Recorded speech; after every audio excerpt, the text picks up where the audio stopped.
Did childhood trauma make you more intuitive? Today, we're going to launch episode 1 for season 4 of the Empowered Healer podcast. Welcome back.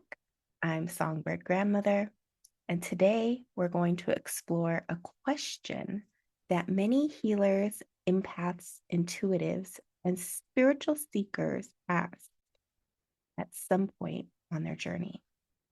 Did my childhood trauma make me more intuitive?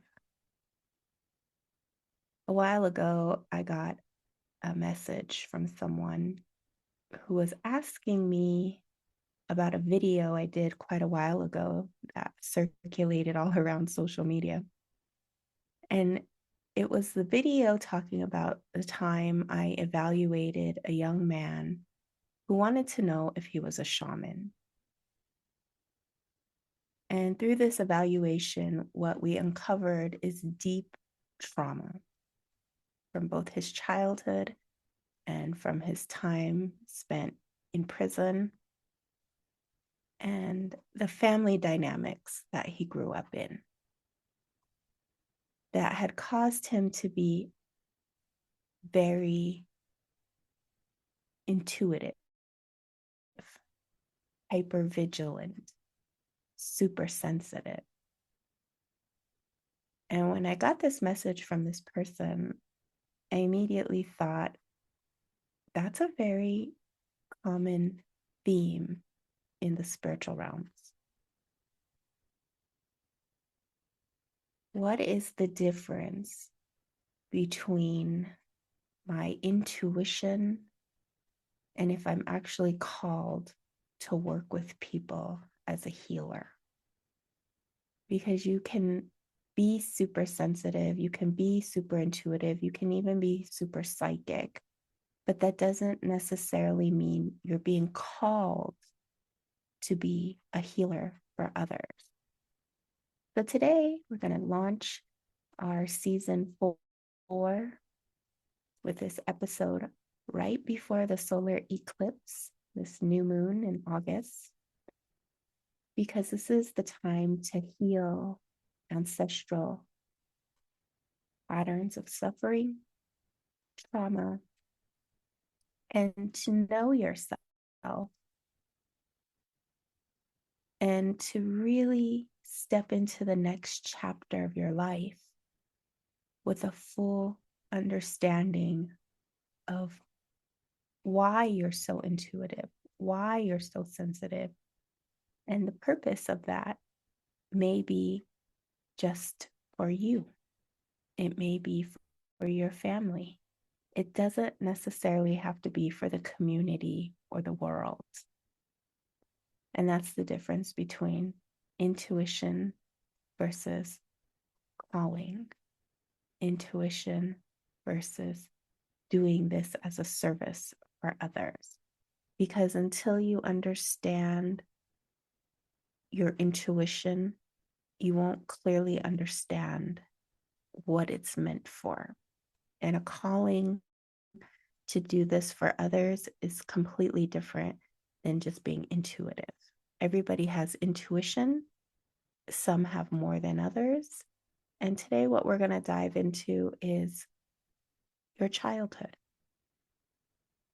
What made you intuitive?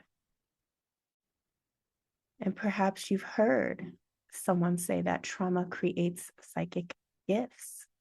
Maybe you've been told that the hardships you experienced opened your third eye or awakened your spiritual abilities. If you're incredibly intuitive and sensitive, you will notice the things that other people miss. When you walk into a room, you can immediately sense the tension. Your nervous system is going to look for all the safe exits, and you're going to be aware of your surroundings more than someone who didn't grow up in a traumatic childhood. And trauma manifests itself in many, many forms. You could have lived in the lap of luxury. You could have had a mansion even, But that doesn't mean you didn't grow up in any kind of dysfunction.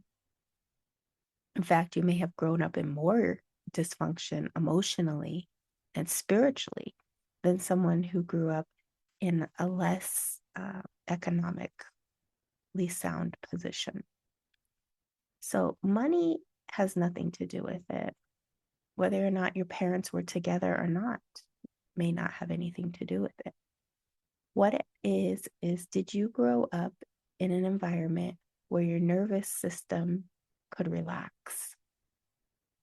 Of course, not all the time, but you had a stable upbringing. And what does stable mean?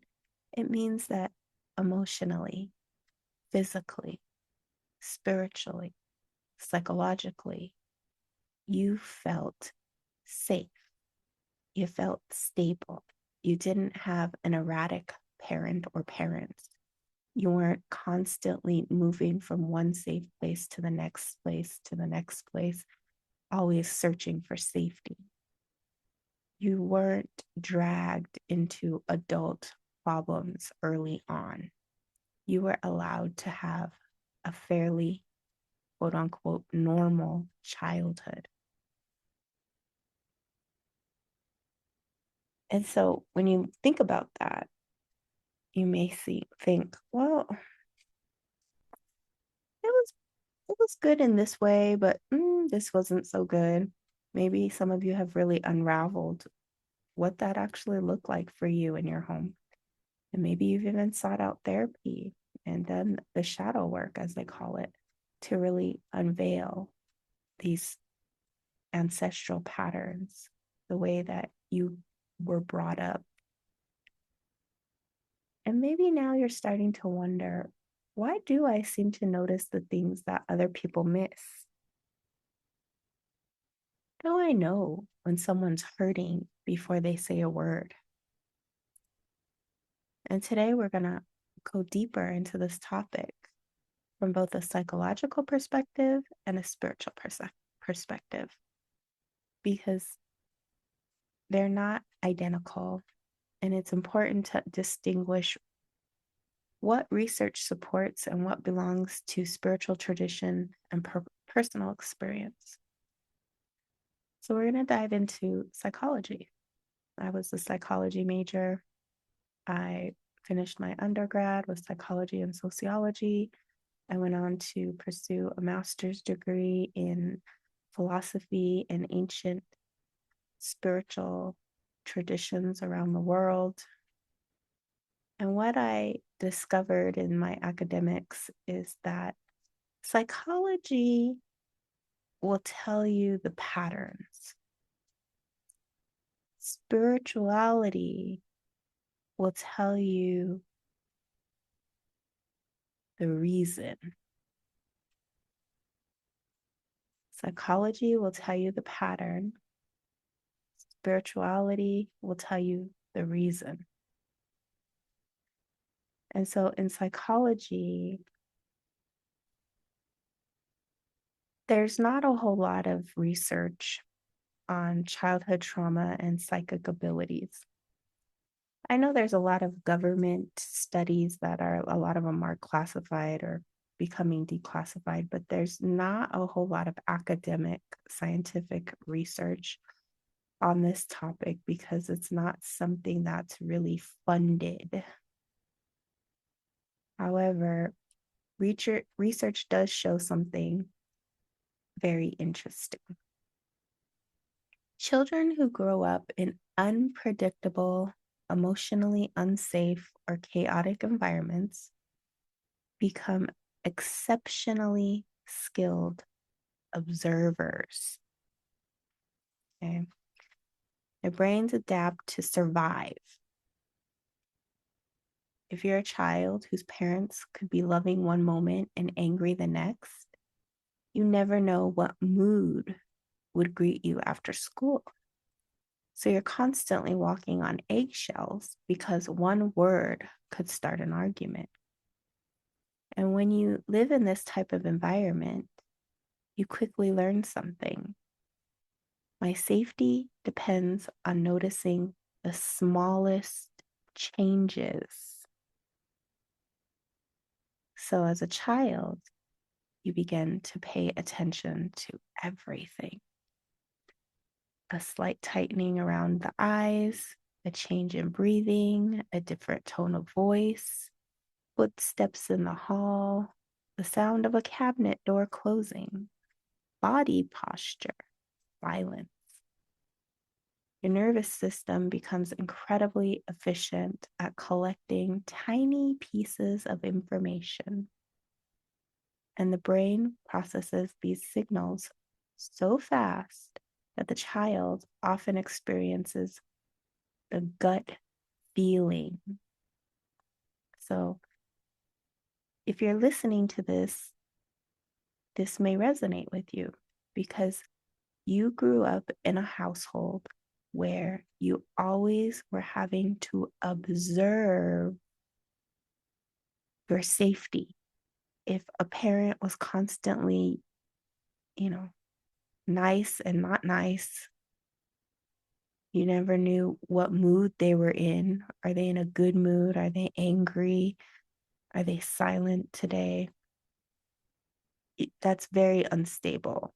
And so as a child, you start to observe and notice every single thing. And we call that not necessarily a gut feeling, but it becomes your gut feeling because a gut feeling is supposed to be for survival, right? And this was a survival technique because if you grew up in an unstable household, your gut feeling was everything because it could be the difference between you getting yelled at or punished to praise and love. And that's not woo-woo magic. It's fast pattern recognition. And they call it hypervigilance. In psychology, it's called hypervigilance, and it is a survival adaptation. And the whole thing that you're trying to figure out is, am I safe? And it continues into adulthood. So if you've ever been someone accused of noticing everything, people may say that, wow, you just notice everything. I didn't even notice that. I just walk by that every day and I've never seen that. I've never witnessed that. I've never cared to notice that. But for you, those little signals were survival. They were safety. They could have been the difference between a really good day and a really bad day. So the whole thing as an adult that you're still grappling with and you're always looking for is, am I safe?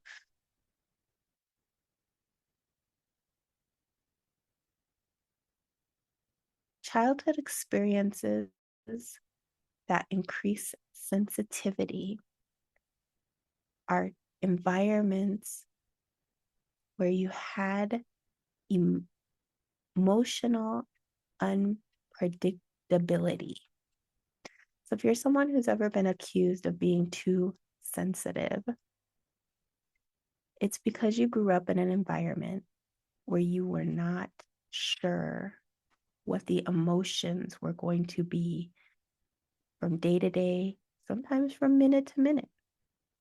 When your caregiver's emotions rapidly change, you learn to read every expression and every shift in energy. And this happens a lot in addictions, where you live with parents or parents who have alcoholism, substance abuse, even food. There are many different addictions that can cause emotional unpredictability. Like if your parent was sober, they're different than when they're, intoxicated. And that causes a huge emotional unpredictability.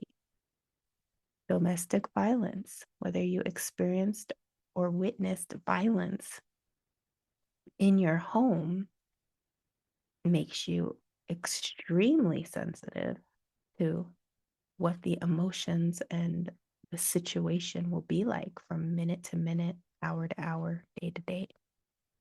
Emotional neglect. When your emotional needs go unmet, you become very attuned to subtle signals in an effort to maintain connection. Emotional neglect is probably the one where, because it's not seen like addiction and domestic violence, it goes to that pile. Well, I wasn't physically abused. I wasn't, in a home where there was violence or rage or addiction.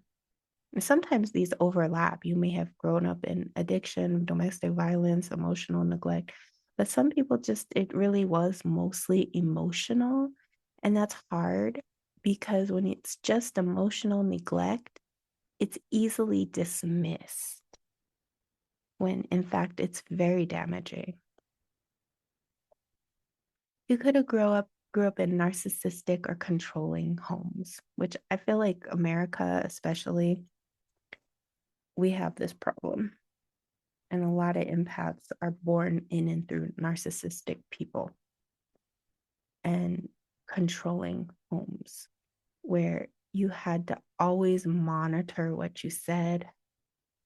The moods were changing, reactions to avoid criticism or conflict.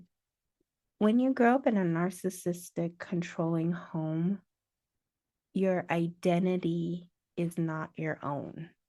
In fact, your identity is what is being stripped of you because you can never be authentically you. That's the hardest part of a narcissistic home, is that you're always going to be grappling with who am I, because you weren't free to be who you wanted to be because it wasn't safe. And then as an adult, you're unwrapping all of that because you may find that the things that you thought you liked were not even the things that you truly like. And a lot of times when I work with clients who have this type of background, they always say, I don't even know. I don't even know what I wanted. I just did what my parents wanted, or that was what my family suggested, or I never even thought about that. I don't even like that. Why did I do that? I don't even like this color. Why do I wear it? There's a lot of little things that unravel. And when you regain your sovereignty and your power, you start being you. And this is very common, is parentification, where you were the child parent. So some children, especially if you're in an addiction home or some kind of dysfunction, maybe you had a parent who had a disability or something, you became the parent.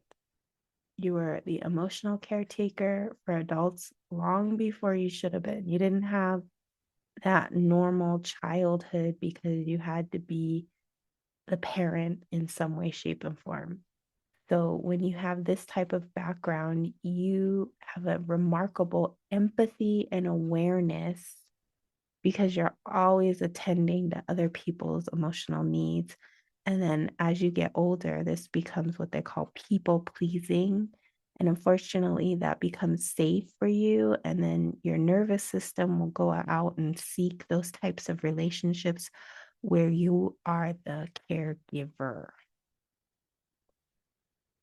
And at some point, you'll reach burnout for sure. And the last one we're going to talk about today is bullying and social rejection. So, in unsafe households, you grow up with repeated rejection, which heightens awareness of social dynamics and interpersonal behavior. These adaptations are responses to difficult circumstances. But the problem with this is that when you're constantly bullied and rejected, when you grow up as an adult, it leads to failure in all aspects of life because you will either reject rejection, so you won't try, or you will always get rejected because it's like normal. Like when you're not rejected, that feels weird.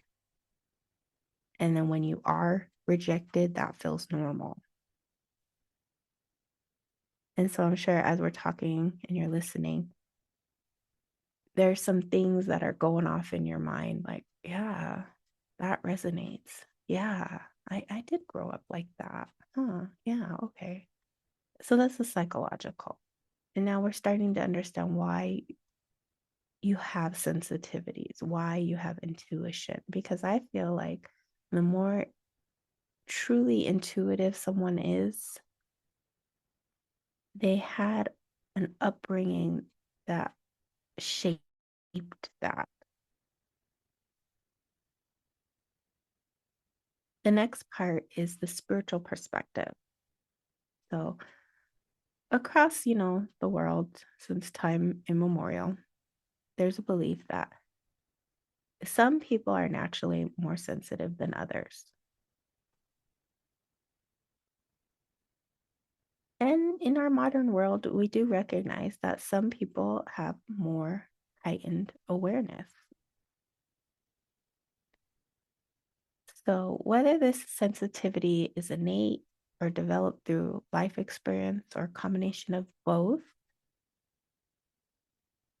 it's not something that we can see scientifically. But in spiritual traditions, hardship strips away illusions and deepens compassion. Okay. So if you are a healer and you're drawn to healing, it's because you've been through hardship. It's because something within you has a deep empathy and compassion to help others. Okay. Now, in our modern world, unfortunately, there are a lot of narcissistic healers. I call them the Insta shamans. They're all over Instagram and social media, and you know them when you see them. And it's more of an egoic title. However, when you're drawn to true, compassionate healing for others, it's because you've been through the war. It's because you've been through something that made you want to help others. The problem is that when you have that deep desire to help others because in some way, shape, and form you're helping yourself, you will reach burnout because it's not coming from the spirit world, it's coming from an unresolved part of your ego. And when you don't get the rewards and validation and all the accolades, your ego will feel rejected. Versus when you're doing it from the spiritual body, from that spiritual calling, that life purpose, even in rejection, when you're not getting anything, when you're not getting anything from it, you still keep going. You still keep fighting. You still keep overcoming because you have a stronger mission. And as I'm speaking, I'm reminded of a client who sought out training, and it was coming from her ego. And of course, the whole process of spiritual training is to dissolve the ego and step into the spiritual world. And I remember at one time she said, you don't get all of the fame and recognition that you should. And in that moment, I was like, yeah, but that's not why I do it. And that's not really why anybody should do any of this type of work. When you're in a humanitarian field, when you're here to help others, those things may come, but the reason they come is when you're ready to help more people. It's not to feed the ego. Because if you're a healer who's feeding your ego, you're a false healer. Because at some point, you will have to reconcile, am I doing this for the right reasons?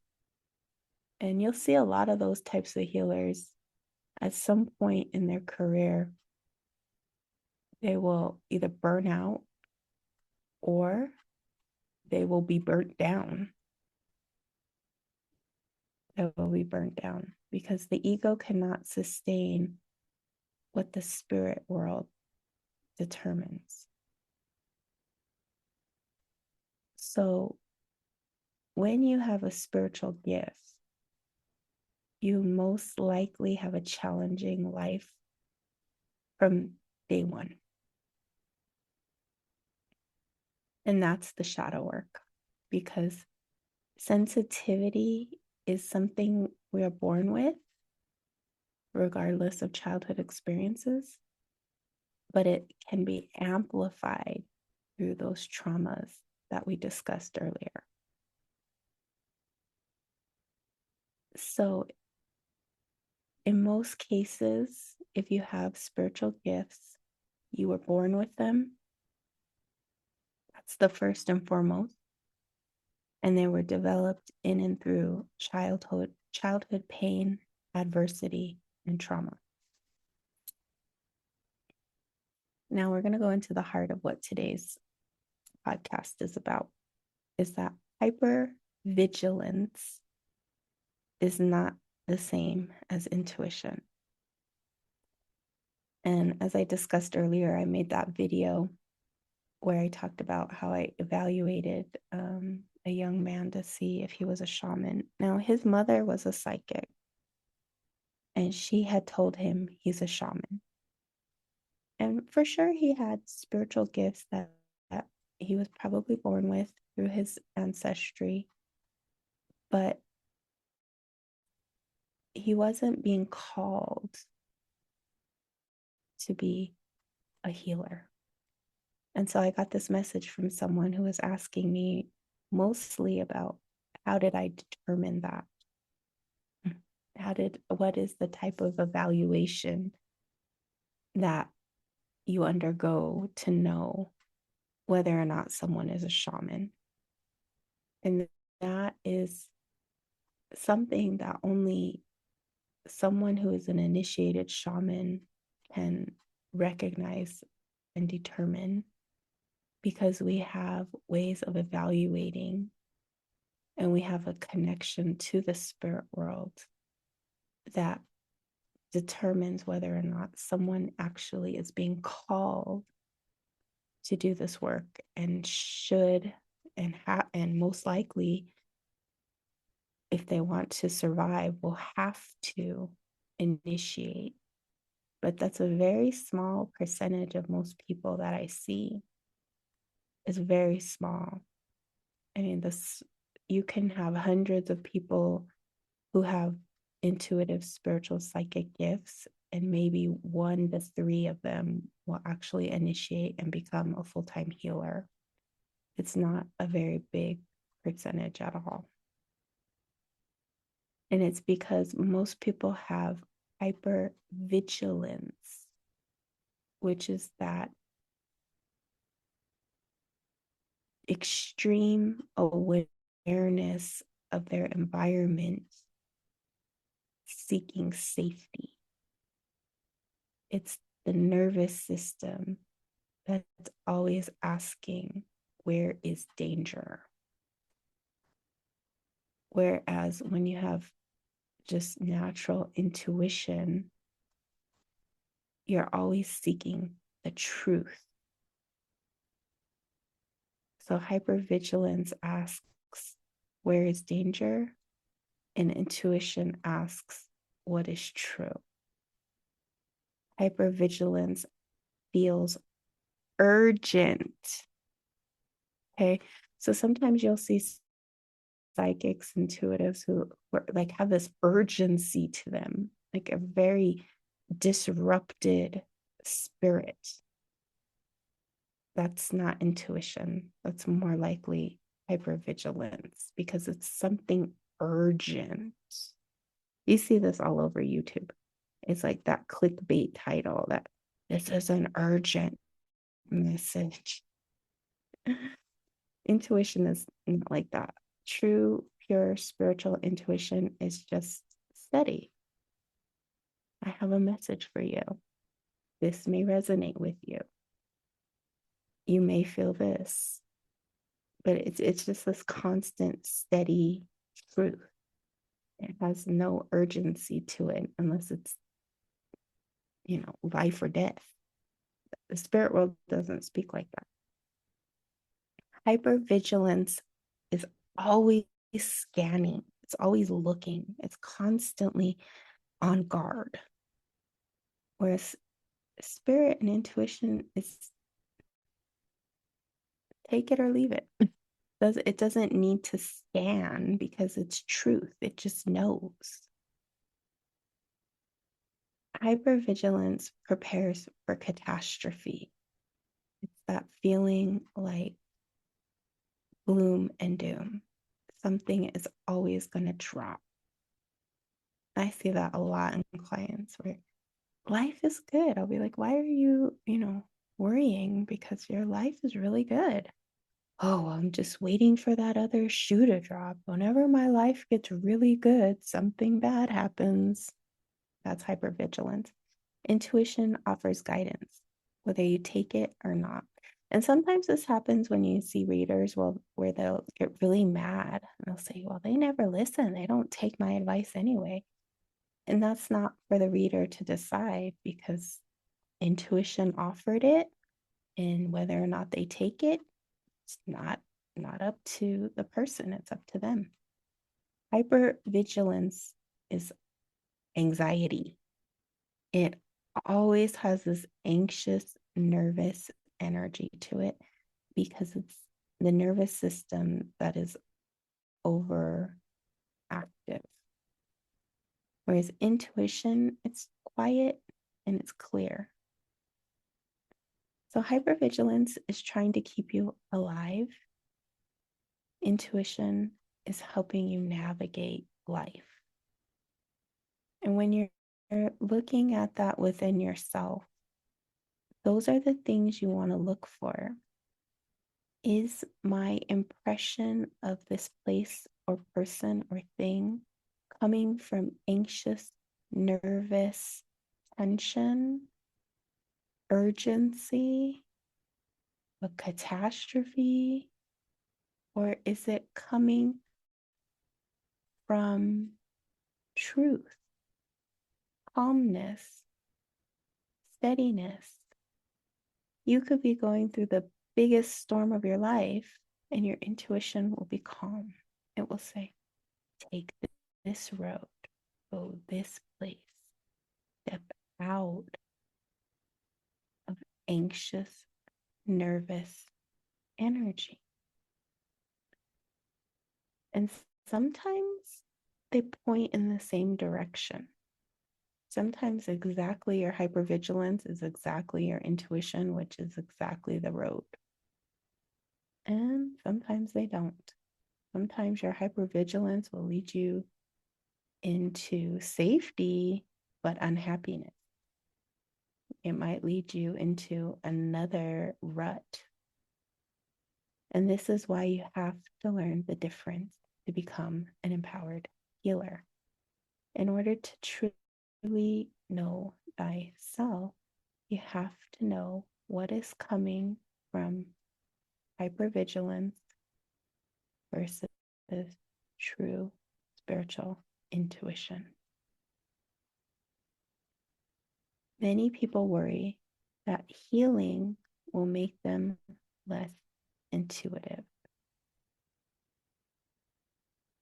And I often hear people say things like, when I started working on myself, healing childhood pain, ancestral patterns of suffering, the toxicities that I have grown up with and I have endured in my life, suddenly those voices went away. I couldn't hear my intuition like I used to. It became different. It became much more silent. And that's because you healed. What you were hearing before was not intuition. It was hypervigilance. It was what they call in, religion, demons.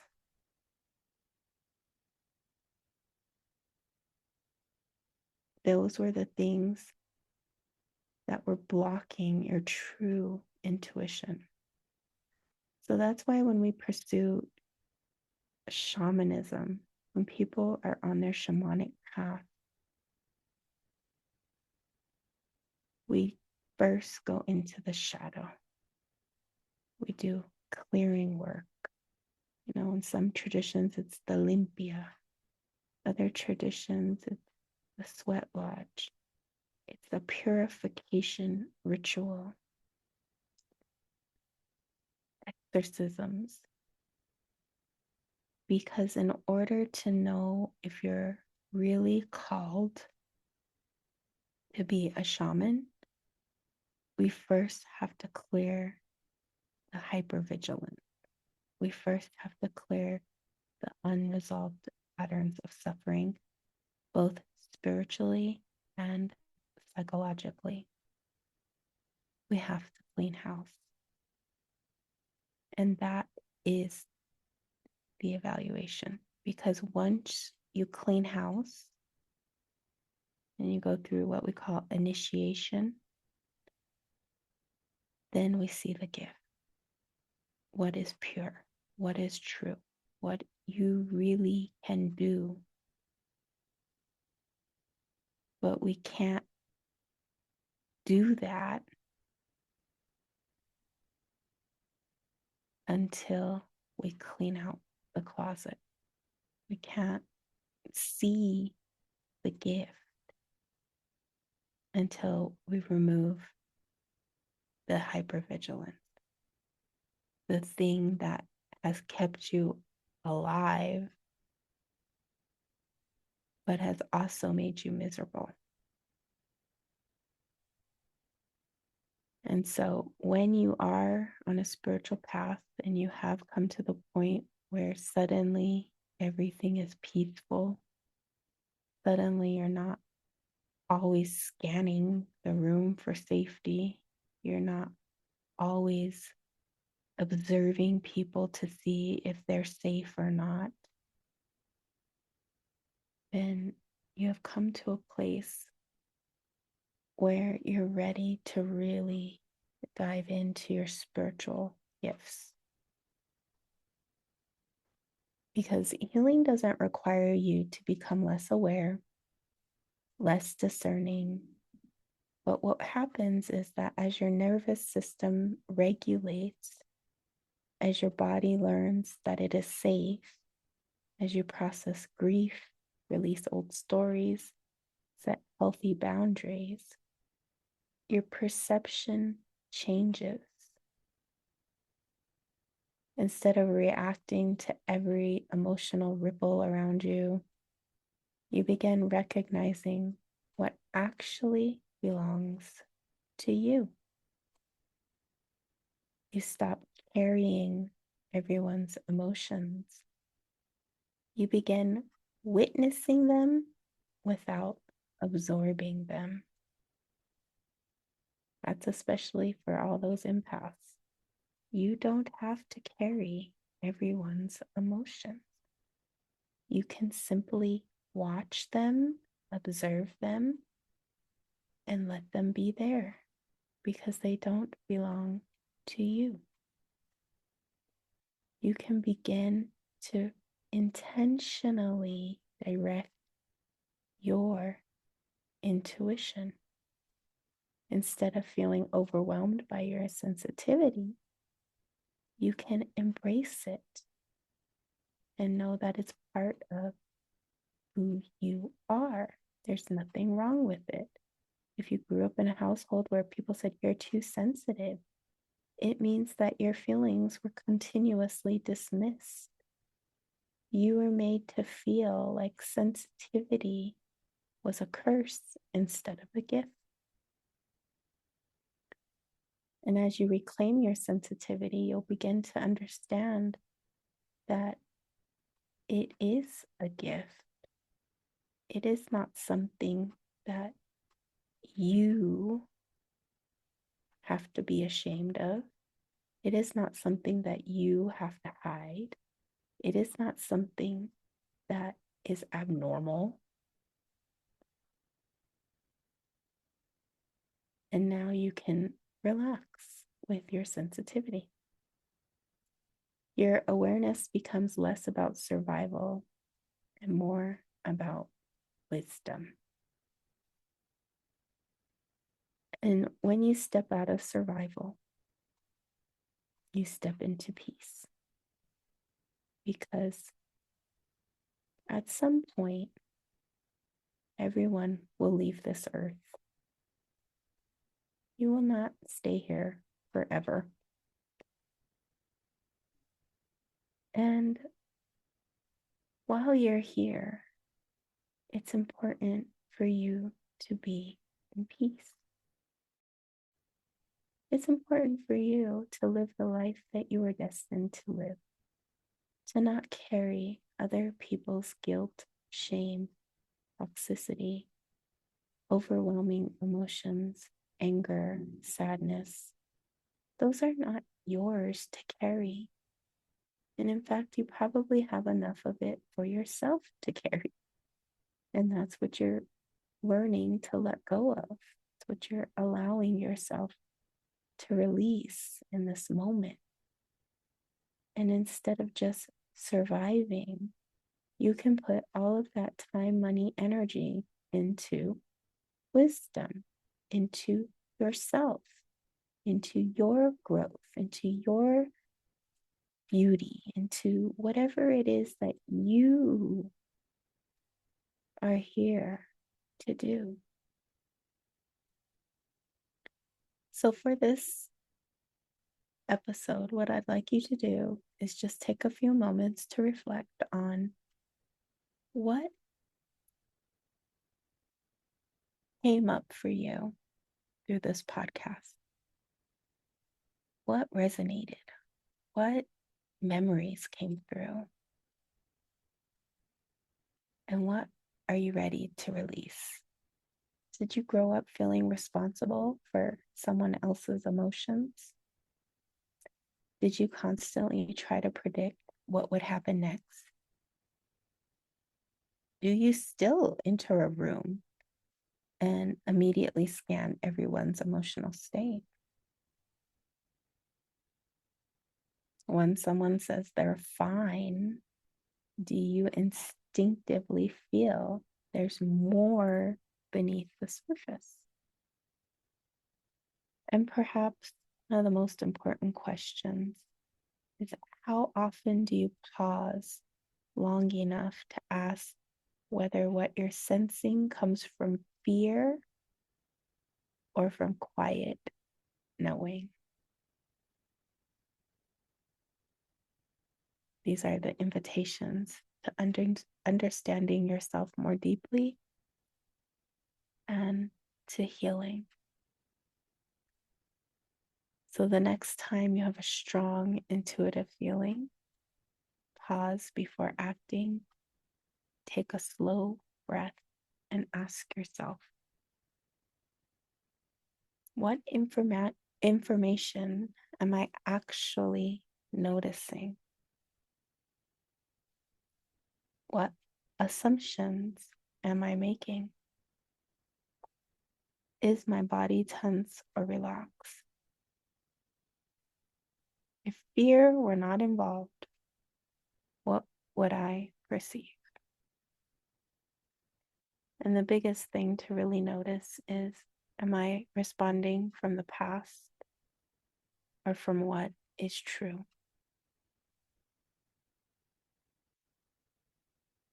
Sometimes what you'll discover is anxiety is speaking.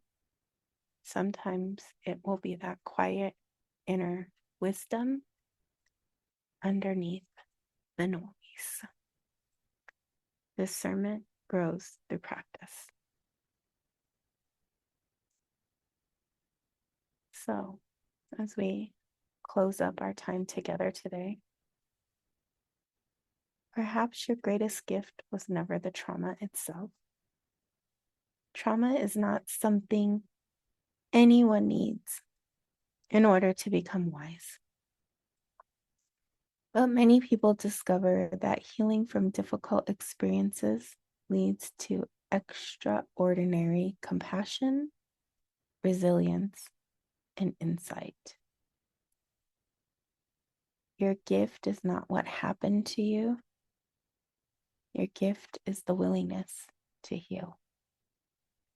It is to transform survival into awareness, fear into discernment, pain into compassion, reaction into wisdom. This is the path of the empowered healer. Thank you for spending this time with me today. If this episode spoke to you, share it with someone who has wondered whether their sensitivity is a burden or strength. It may begin an important conversation about healing, awareness, and what it truly means to trust yourself. Until we meet again, may you continue to cultivate wisdom and compassion, walk your path with integrity, and remember that your healing is not the end of your journey. It is the beginning of living from your truest self. Take good care, and I'll see you in the next episode. Many blessings. Aho.